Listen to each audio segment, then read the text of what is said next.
Good afternoon, everybody. I see we've got a lot of people starting to tune in, and welcome everybody. Hi, Ken. I see you waving. Thank you. Debbie and Lenny and Michael and Lou and Virginia, thank you. And then we've got some people on the phone and some without their video on. Mel and the Hammonds, how are you? We're going to get started as soon as everybody gets in. I see we have, I just admitted another person. Perfect. Anyway, welcome, Jessica. Claudia, you're in as well. Thank you. Anyway, I know your time is valuable. And again, this is our 5th call. Hi, Mark and Laura. Good afternoon. Thank you for joining. Anyway, I know your time is valuable, and we really appreciate you coming on to hear something different, something we have never done before. It's a Zoom, and it's not anything to do with actual finance. And what we have is an expert in the field who I have actually worked with and met at the SEI Select Advisor meeting a few years ago.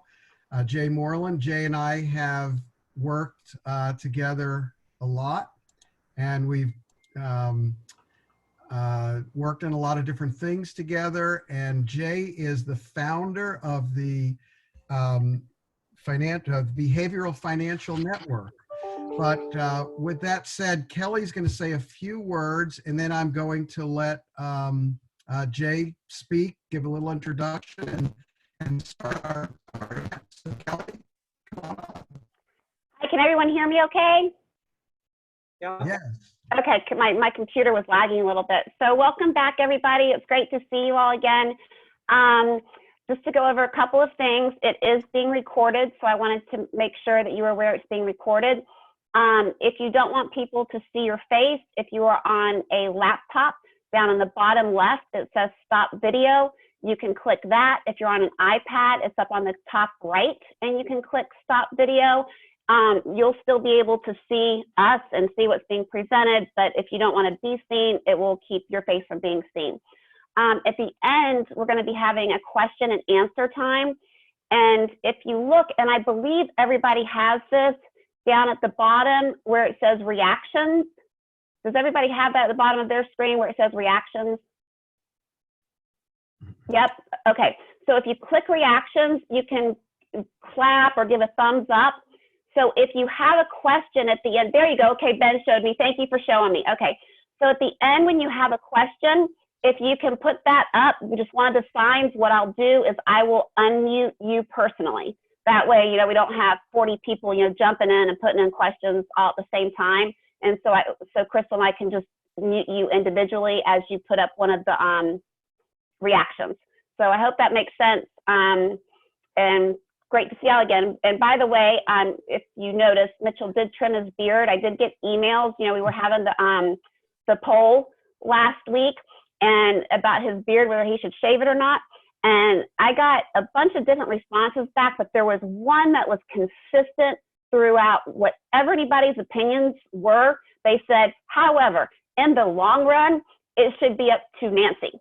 So I think we see what Nancy's feelings are on the beard, because everybody said it is Nancy's call. So thank you for making that fun. Thank you. Jay, let's get started, and it's all yours, your floor. Excellent. Great. Well, I'm going to share my screen right now, so just give me a second to get set up for the presentation here. Is that now showing? You guys see it okay? Yes. Excellent. So we're going to talk for a few minutes about mind games. It's really interesting is that how our mind can trick us sometimes. And this actually impacts financial decisions. Most of the time, most of the shortcuts, the different ways that the mind impacts us is very positive. It helps us, you know, get along with life very efficiently. But sometimes when we got to make really important decisions, unbeknownst to us, it can play games with us. So my intent today is to share with you a few of these games, tie it into investment decisions, and then hopefully that just helps you. From you, I can't hear anything. Can you guys hear me, Mitch? Somebody just said they can't hear me. I can hear you. Okay, so so the investors challenge. I can hear you. Okay, so Benjamin Graham said that the investors challenge, and really the biggest problem with the investor is him or herself. And the question I asked myself, well, why is this? Why are we our own worst enemy? And it really comes down to the fact that our brain uses mental shortcuts all the time, and the fact that we are emotional beings. So let me go into a few examples as to how this impacts us as investors and what we can do about it. So here's a little fun game. Okay, it's an easy game just to warm up. We're told that a bat and a ball cost $1.10 in total, and then the bat costs $1 more than the ball. And so the question is, okay, how much does the ball cost? Right? This should be right there. You should have your answer right now. Piece of cake, it's a dime, right? Except it's not. It's not 10 cents, but that is the answer our brains bring up. So back to the problem. Bat and a ball cost $1.10 in total. The bat costs $1 more than the ball. We notice the difference is 10 cents. The brain goes right to it. Seems right, sounds right. It's got to be right, except this problem can only be solved algebraically.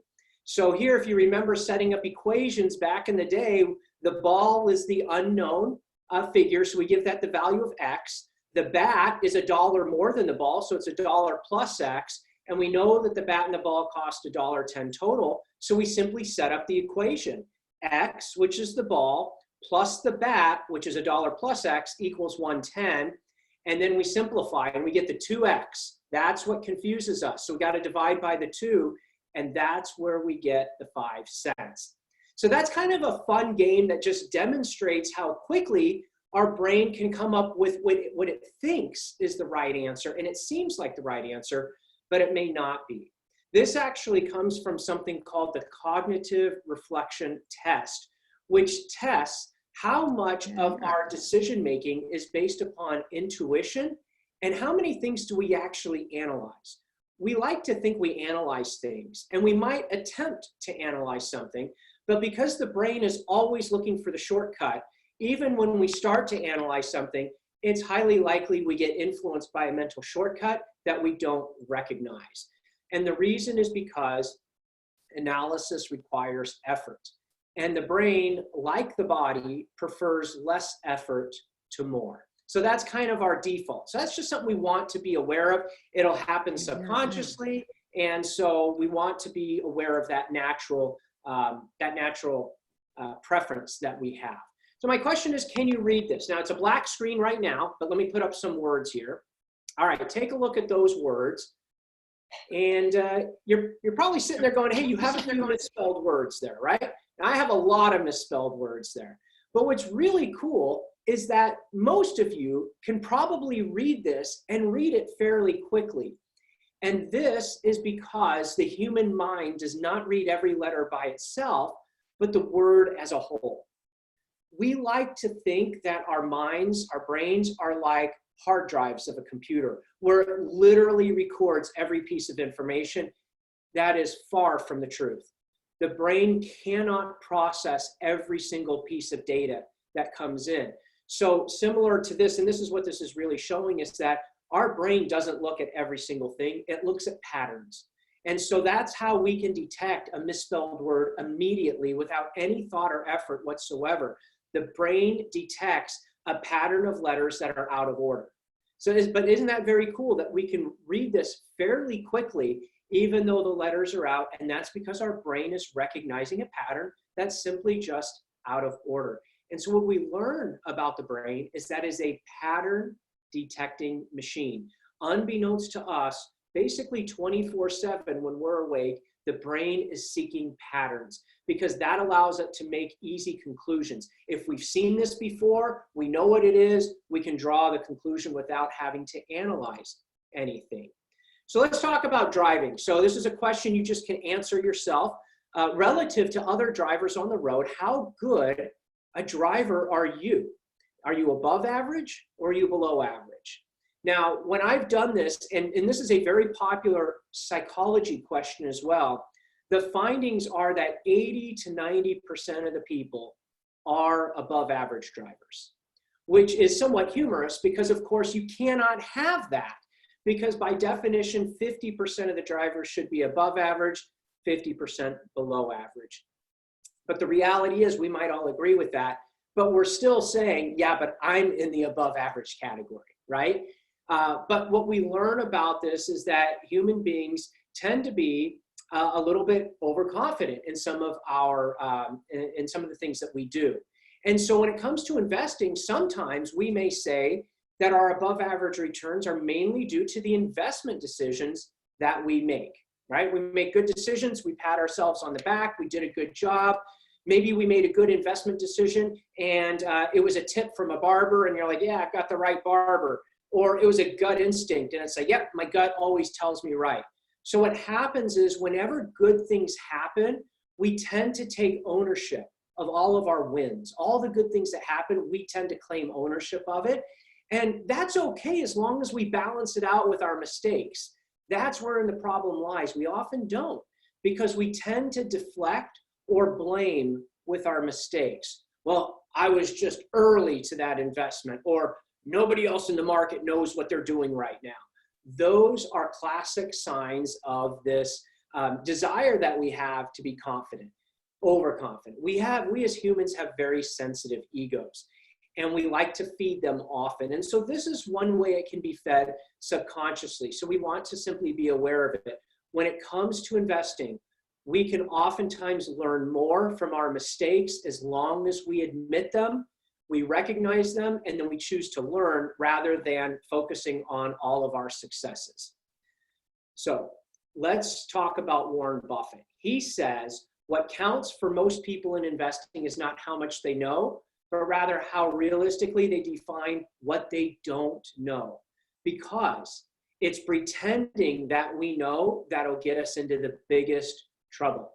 Of course, you know, if you have any questions, Mitch has the crystal ball. We all know that, right? So he's the guy to ask, but we have to understand the limits of our knowledge. We may know a lot, but we don't know everything. And one thing, even if we had all information, we still don't know how others will react to that information. And of course, a lot of stock market movements are based on the moods of other people, not necessarily rationality. So tell me, I'm going to give you a statement here. I want you to see if you can identify what is wrong with this statement. When I go to Vegas, I like to invest in a few hands of blackjack. I think this one's a pretty easy one, right? Which word there does not seem to be there, right? You probably wouldn't say I invest. Maybe to your spouse you would, right?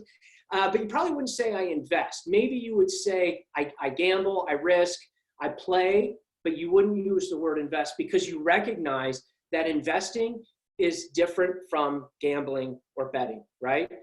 But here's the trick that happens to us all the time. The media does this to us. Check out these headlines here. Investors bet on more pain for retailers. What investors will be betting next quarter? And then finally, should investors bet? One thing to understand is the media seldom, if ever, will say investors invest. They almost always use the word investors bet. And one thing in psychology to understand is that words matter. When we hear investors bet over and over and over again, that subconsciously is in our brain, and that can actually cause us to start acting more like a bettor or a speculator than an investor. In fact, many people that call themselves an investor are actually doing nothing more than betting and speculating, such as whether it's with an individual security or whether it's with a portfolio and it's getting in and out of the market. Those are all speculation techniques, whereas an investor is driven by a thoughtful plan that's based upon them. So Jason Zweig tells us that stock prices are often driven by the mood swings of investors rather than by the value of the underlying businesses. And one example for this is just take any company that's out there, their stock price is all over the place day to day, but their intrinsic value, their book value is not moving day to day. Only people's perceptions of what that might be worth is moving. And that is heavily dependent upon mood swings. And if anything tells you that, the last few months do, where the mood got very bad as coronavirus came out, then the mood got better as there was some hope of certain things, and who knows what the future is going to hold. What we do know is that it is other people's moods and feelings that drive stock prices in the short term. Fundamentals and the economy only drive it in the long term, which is why we encourage people to be long-term investors. So tell me something, what do you think here? And of course, this is just something you answer yourself. Which has the most calories of the three? Starbucks double chocolate chip Frappuccino, Big Mac, or a king-size Reese's peanut butter cup? Okay, take your pick. Don't go to Google and ask it. Take your pick. Most people will say the Starbucks double chip Frappuccino. And what's interesting here is that, first off, that is not the right answer. The right answer is Big Mac. But you know what? Here's why we tend to say Starbucks, because the media lately is telling us how many calories these drinks have. And so Starbucks kind of just represents, a Frappuccino represents, you know, kind of the liquids and how many calories shakes have, and maybe even energy drinks. I mean, we've known for decades that if you eat a Big Mac, you're going to die, right? We know that. The science tells us stay away from Big Macs. So what really happens is we're more driven towards the Starbucks because that's the newer information in our brain. And what that tells us is that whatever the media is paying attention to influences our thoughts, beliefs, and opinions about that. It makes things more likely. It makes things appear more truthful. So understand that the media and what they say can largely influence what we believe or think about something, especially if we're uncertain and we don't know. We can be subconsciously influenced by that. So an investor might be saying, hey, everyone's talking about this investment. It must be going somewhere. You know, a couple of years ago, it was the marijuana, the cannabis stocks, you know, and you know, we always have these different things out there where there's a lot of talk. I mean, Bitcoin a few years ago, if you remember that, why aren't we talking about Bitcoin anymore? You know, so understand how much what the media decides to report on influences what we talk about and ultimately what we pay attention to and our decisions. So what we need to understand is that we often make decisions based upon information most available to us. That's why anytime before even pondering a big decision, you want to contact Mitch, because you want to make sure your brain likely is only taking in a small part of the information. And that's where you need your advisor to look at, okay, I need more information because I need to make sure I make a disciplined and deliberate, thoughtful decision, not a knee-jerk mental shortcut decision. And understand that repetition does not make something true, but that absolutely is a mind game. The more we hear something over and over again, the more we think it's going to be true or likely to happen. When it comes to emotions, we have something in our brain called the amygdala, and its primary role is to keep us safe and ensure our survival. So whenever it detects danger, it tells us, get to safety, get to safety. That's what it wants us to do. And at the same time it tells us to get to safety, it hijacks the prefrontal cortex, which is where we do all of our thinking, our planning, our logic, and our reasoning. Those are all the functions we need to make good investment and financial decisions. And the amygdala typically activates when we witness or even think about negative performance. So whenever we see losses, the amygdala can come online and it tells us to get to safety, meaning we may have the feeling, I need to go to cash. And that feeling is natural because that's part of our biology, but acting on it is costly. So we want to understand that. We want to understand what's happening with us. On the flip side, we have dopamine. Dopamine is our natural drug high. And neuroscientists have found through functional MRI, that's imaging of the brain, that somebody who is experiencing financial gain, their brain chemicals are indistinguishable from somebody who is high on cocaine. So it's very interesting. It lights up the same part of the brain. So we literally can become high on gains. The amygdala explains why we feel like selling low, and the dopamine explains why we feel like buying high. And of course, it's so much easier to do things based upon emotions, but emotions oftentimes get us in trouble, whether it's with financial decisions or whether it's with our spouse or a loved one. So dopamine gives us feelings of euphoria and overconfidence, feelings like nothing can go wrong. So the dopamine can cause us to underestimate the risk that's out there.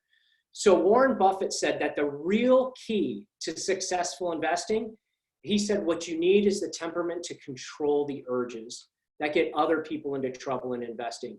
Notice he did not say not have the urges. We are humans. We will have the urges. These urges come in the form of mental shortcuts and emotions. So we just have to put in place ways that we can control them. And that's where Mitch can help, as well as just being aware of some of these things can help as well. So controlling the urges, there's two primary things. Number one, a financial plan, because process always trumps outcomes in uncertain scenarios. And investing over the short term and long term can be an uncertain scenario. So it's more important to focus on what process are we using versus how did I do last month or last quarter. And number two, it's the discipline to stick with the plan. That's one of the hardest things to do, but that is where we control the urge and we become truly successful investors. So in summary, mental shortcuts, they're natural. They make answers very easy for us. They come right away, but they can trick us. It may seem right. It may not always be right.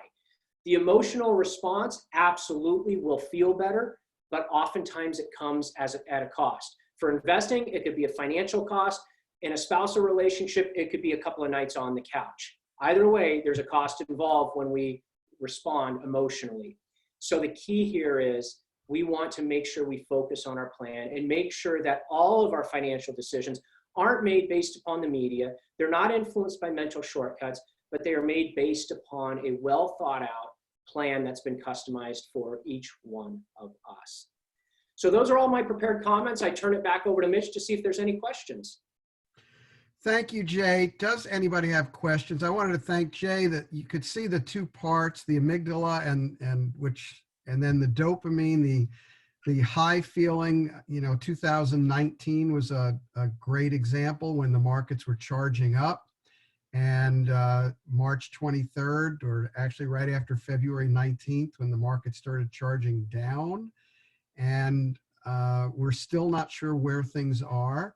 We need to make sure that things in your life have not changed according to your plans. If they have, then we have to discuss allocation changes and things like that. But if they haven't, we just want to make sure that your allocations are correct for where you are now. But to make big wholesale changes, you can see how dangerous it can be. Right now we had the absolute worst March in the history of the Dow back in March.